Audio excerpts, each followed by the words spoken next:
Alan, thanks for joining BYU Sports Nation. A pleasure to be here. Good morning. Good morning. Will you get a nap in tomorrow? Because I think the fourth quarter will be around 11:30 p.m.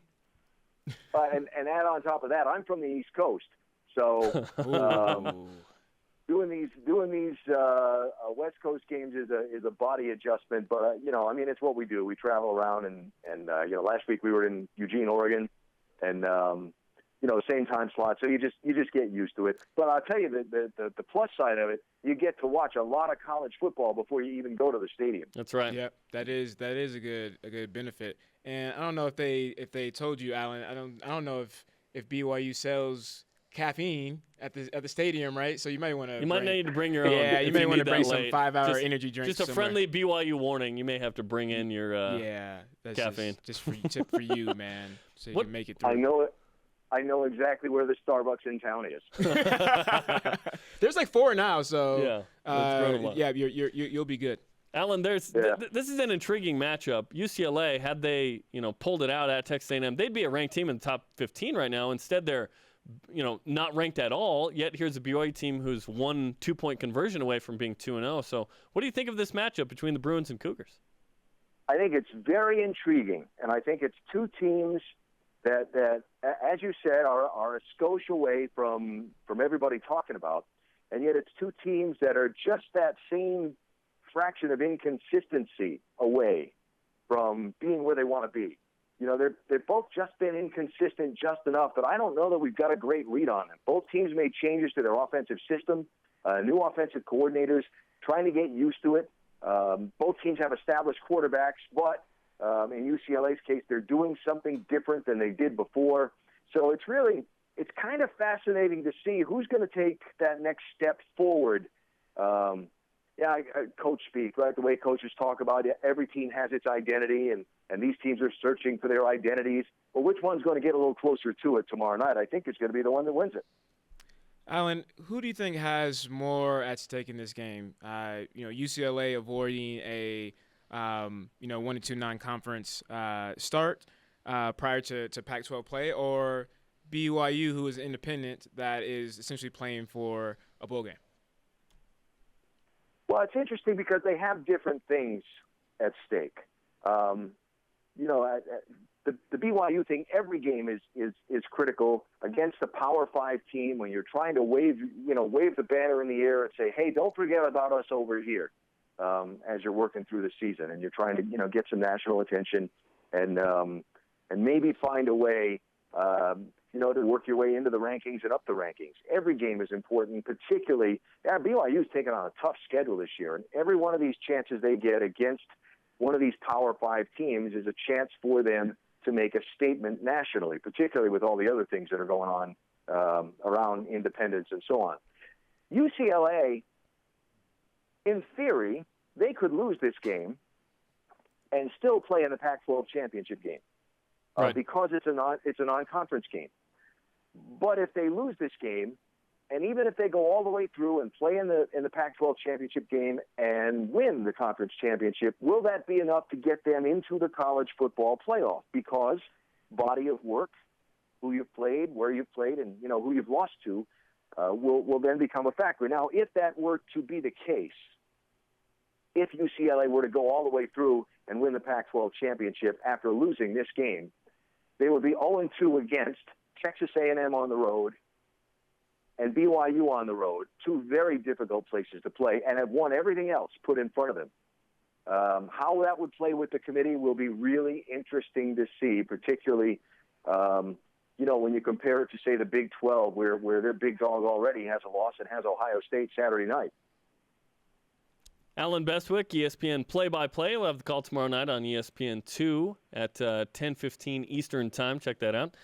Alan, this is an intriguing quarterback matchup as well. Of course, Josh Rosen, heralded out of high school, had a fantastic freshman season. Played against BYU. The Cougars lost that game by 1. Now he comes into Provo as a sophomore in a new offense. And then Taysom Hill, who's 26 and back after about 2 years of just playing like one game. What do you think of this quarterback matchup? Yeah, opposite styles, too. Rosen came to our attention and our knowledge for chucking the ball around, being the kid with the the big arm and the big charisma. Taysom Hill, very, very, very much a story of difficulty. Big talent, can run the ball, can throw the ball, but the injuries have just kept his career down and kept him back. They're very different styles. They're at very different places in their career, and it's one of the things that does make the game really appealing and really interesting. Which one will be more effective given the tools surrounding him against the other side's defense? Alan, I think it's hard for BYU fans to really understand how good Josh Rosen is because we kind of saw him at his worst. Have you seen growth from these last two games? Not just throughout the season. We know he performed much better as the season went on last year. But what have you seen so far from him just in these past two games? Well, I've seen a guy who now last year went from the young guy surrounded by a lot of experience to being a little more experienced, but surrounded by less experience, plus a new system that he's trying to adjust to. And so what I've seen is in some ways the same we saw last year, which is a little inconsistency. But on the other hand, last year he was handing the ball to Paul Perkins, and yep. Guy was running all over the place, and he had some very experienced receivers to throw to. This year, the receiving corps lost a lot of that experience, and Perkins is gone. Plus, they're trying to do different things. So I'm seeing a guy trying to adjust. I don't know if the sample size is good enough. The one thing that puzzles me when I look at Rosen from a distance, and you're looking at game film and you're looking at numbers and stats and things like that, is how you can throw 3 interceptions in one half and then just be lights out and throw 4 touchdowns in the next half. Or why you can rack up all kind of points in the fourth quarter of a game, but you can't score in the third quarter. Those kind of things puzzle me and make me curious. Alan, when you look at Taysom Hill and this BYU offense as well, 18.5 a game through 2, new pro-style offense as well, so making a similar adjustment to UCLA. It's been a little anemic, yet they've made drives at the end of games to put themselves into position to win. What do you think of the BYU offense so far, and do you think maybe this could be a week where they step it up a notch? Well, first of all, step it up a notch is what they're going to have to do this week. And, when you try and evaluate it, they've done enough to win.